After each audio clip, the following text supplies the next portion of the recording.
et bienvenue à notre chaîne YouTube IMAD Detect. Donc aujourd'hui l'idée c'est de pouvoir vous présenter la puissance du F-Pulse. Donc on a déjà vu quelques vidéos qui parlent de cette puissance là sur le terrain. Là on va voir en fait ce qu'on appelle un air test sur F-Pulse.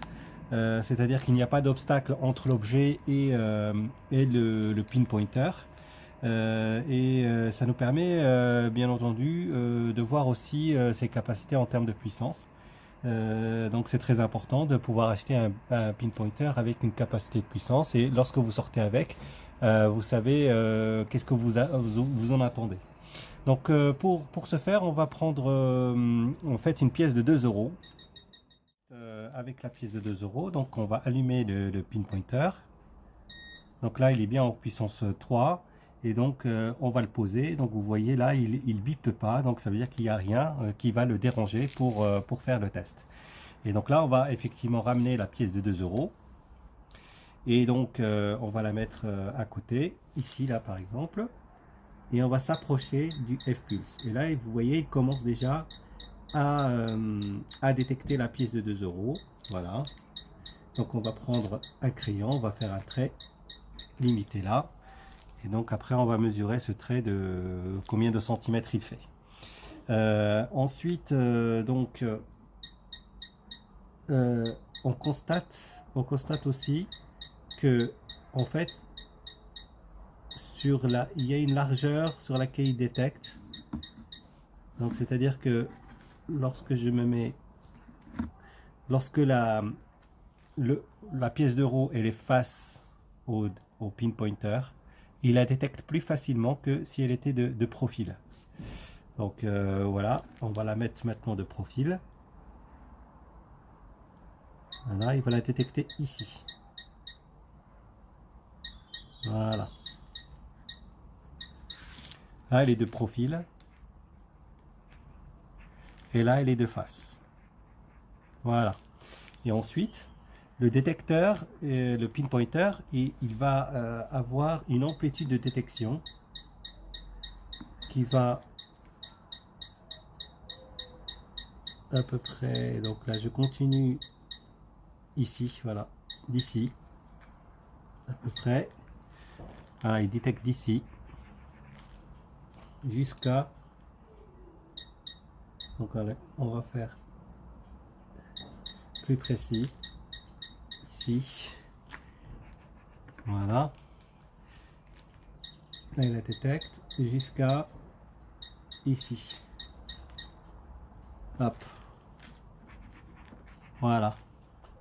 Donc le détecteur, enfin le pinpointer il est là, voilà, on va l'éteindre. Donc il est là et en fait il a un champ qui détecte à peu près d'ici jusqu'à là.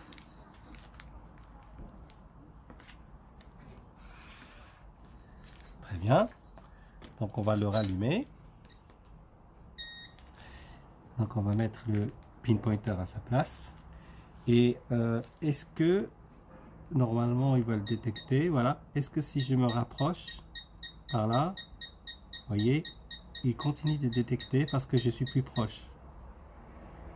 Voilà, là il continue de détecter, j'ai un son là, donc si je continue par là, il y a un son jusque là. Ok, voilà, je descends un peu,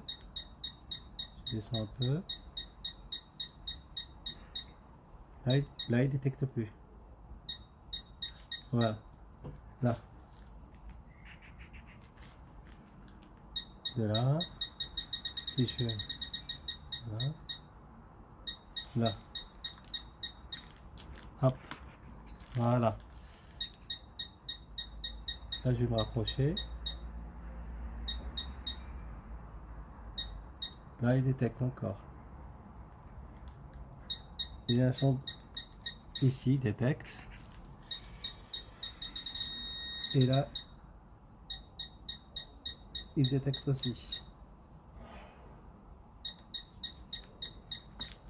Voilà. Continuons. Il continue à détecter jusque là. Voilà. Hop.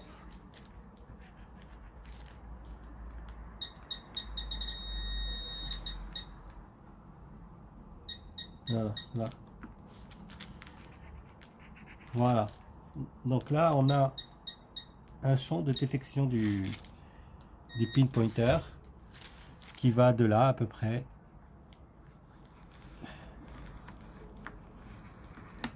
Voilà, jusqu'à là en revenant. Voilà. Donc c'est assez impressionnant. Ça veut dire que en pleine puissance, il a quand même un champ assez intéressant. Alors, bien entendu, il va continuer à détecter puisqu'en fait, le détecteur, tout au long ici, il peut détecter. Hein.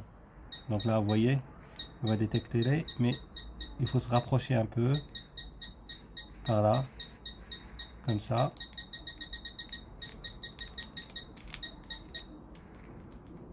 Voilà.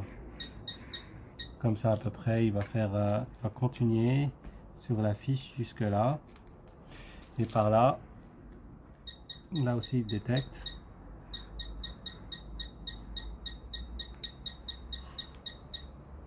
Jusque là.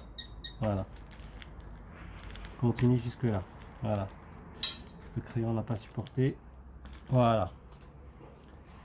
Donc ça c'est le champ de détection en fait finalement du F-Pulse lorsque vous l'allumez. Alors on pourrait faire la même chose avec la puissance 1 pour voir la différence, de puissance. Mais bon, j'imagine qu'elle va être beaucoup plus faible et donc bon, c'est pas la peine de faire le test. Là, on va justement mesurer en centimètres les distances. Donc on va l'éteindre. Voilà. Et on va mesurer donc les distances. Donc on a donc du détecteur jusqu'à la pointe, on a à peu près 9,8 cm. Voilà. 9,8 cm. De profil, il est à 5,5 cm. Voilà. Ici, d'ici à là, on est à 8 cm. D'ici à là, on est à 7 cm. Voilà. Donc on a à peu près 9,8, 8, 7. Voilà. Donc si mon détecteur il se trouve là, mon objet il peut être à 8 cm, comme il peut être à 9,8 cm. J'ai les piles. Donc pour ce faire, on va prendre ce compartiment là, on va prendre 10 centimes. Voilà, à l'aide d'une pièce de 10 centimes, on va pouvoir ouvrir le compartiment des piles. Voilà. Très bien. On voit ici le ressort qui est là, ça veut dire que c'est le pôle négatif des piles qui doit être là. Et donc là, on va mettre des Duracell Simply, hein, donc LR6, 1,5 volts, 2A. Bon, parfait. Donc le pôle négatif de ce côté et le pôle positif à l'intérieur. Et donc on rebouche. Alors on voit bien qu'il y a un plastique ici en fait, un joint qui permet justement de garantir l'étanchéité du détecteur. Rappelons que en fait ce pinpointer peut aller jusqu'à 3 mètres de profondeur. Voilà. Bien entendu, j'ai jamais essayé. C'est le constructeur qui annonce ça. Et donc là, on va faire donc le même test juste en termes de profondeur pour savoir si maintenant qu'on a changé les piles, est-ce que le détecteur est plus puissant ou pas. Voilà, ça permet de savoir si effectivement on perd de puissance lorsqu'on fait le détecteur en fait finalement perd d'énergie. Et donc là on va prendre toujours la même pièce de 2 euros. Donc elle est bien détectée. Voilà. Bah, finalement, elle est détectée presque au même endroit qu'avant. Donc, pas plus profond. C'est exactement la même distance. Voilà. Donc, c'est une bonne nouvelle finalement. C'est pas parce qu'en fait le détecteur, euh, les piles sont moins fortes que le détecteur est moins puissant. On va étudier le point d'impact et le nombre d'impulsions ou de pulsions, je sais plus, mais l'idée, vous avez compris, c'est le nombre de bips qu'on va avoir. Donc on allume le détecteur et on va se mettre au niveau 1. Voilà. Il commence déjà à détecter ici. Ça, c'est le premier bip. Donc on va ici faire un trait, on dit le premier. Maintenant, on va chercher. Donc quand je dis le premier, c'est-à-dire le son. En fait, si on veut comparer entre le premier et le dernier, c'est ça en fait. Là, vous voyez, on va voir combien il y a de bips différents, espacés de manière différente. Voilà. Là, c'est le premier. On se rapproche un peu.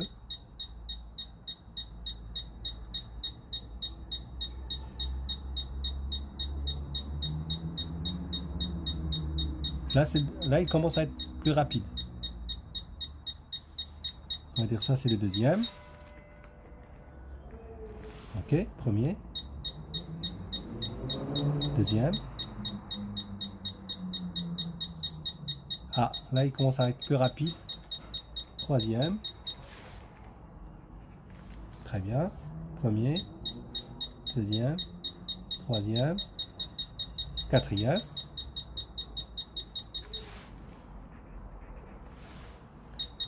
Quatrième. Cinquième.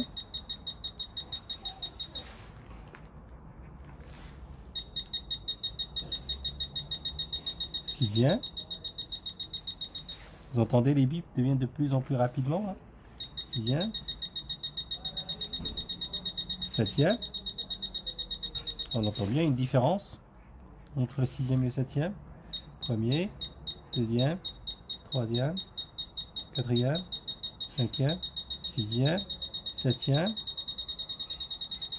huitième, dixième, neuvième.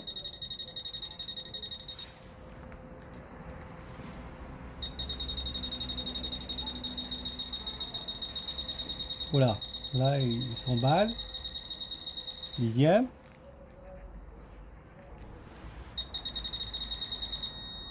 Ah, c'est le point d'impact. Voilà, le point d'impact, il est vraiment à côté du dixième. Hein.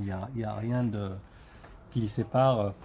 Donc voilà. Donc il y a quand même à peu près 10 différents bips qui existent avec le F-Pulse. Donc c'est quand même énorme. Ça permet de savoir effectivement, là il faut avoir l'oreille pour pouvoir différencier à quel niveau se situe finalement votre cible lorsque vous allez détecter. Et alors ce qu'on constate surtout, c'est que le point de contact, il est là. Il est à ce niveau-là. On va dire le point de contact, il est là. Ok? Mais il n'est pas que là, puisque il peut être aussi là. Alors, il peut être aussi là. Là, je dirais même. Là. Là. Là. Là. Voilà. Donc on a un schéma, un graphique des points de contact. Ici. On continue de l'autre côté. Là.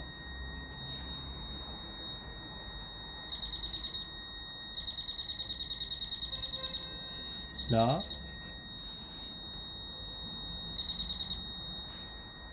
Là. Là. là, là, là, et puis là. Voilà.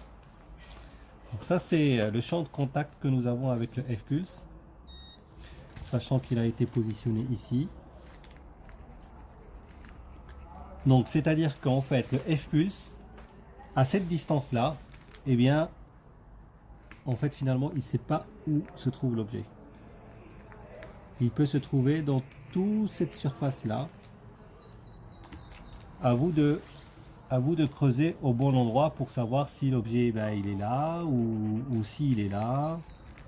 Voilà, ou s'il est là. Donc en fait, pour moi, c'est l'un des points négatifs du F-Pulse parce que ce point de contact qu'on devrait entendre ne devrait être vraiment qu'au contact du détecteur. C'est-à-dire que le pinpointer il est là et ce son là on devrait l'entendre ici, pas là, parce que je sais que ici à partir de là c'est bon, j'ai juste à aller chercher la pièce ou ici ou ici. Mais en fait finalement lorsque le point de contact il est aussi loin, bah finalement je ne sais plus, est-ce que je dois creuser à droite, à gauche ou devant par exemple.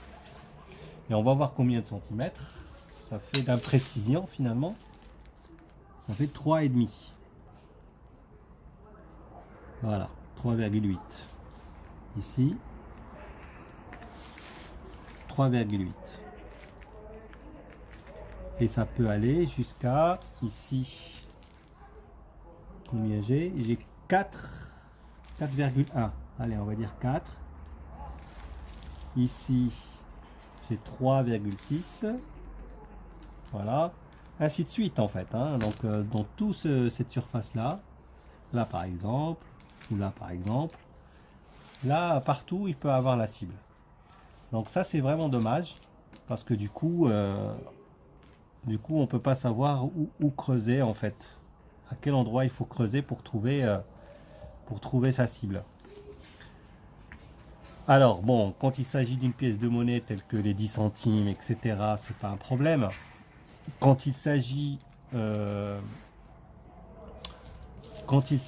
par exemple d'une bague ou une trouvaille intéressante, bah il va pas falloir se tromper parce que si jamais on creuse ici, on peut écraser la bague ou on peut endommager en fait finalement la cible.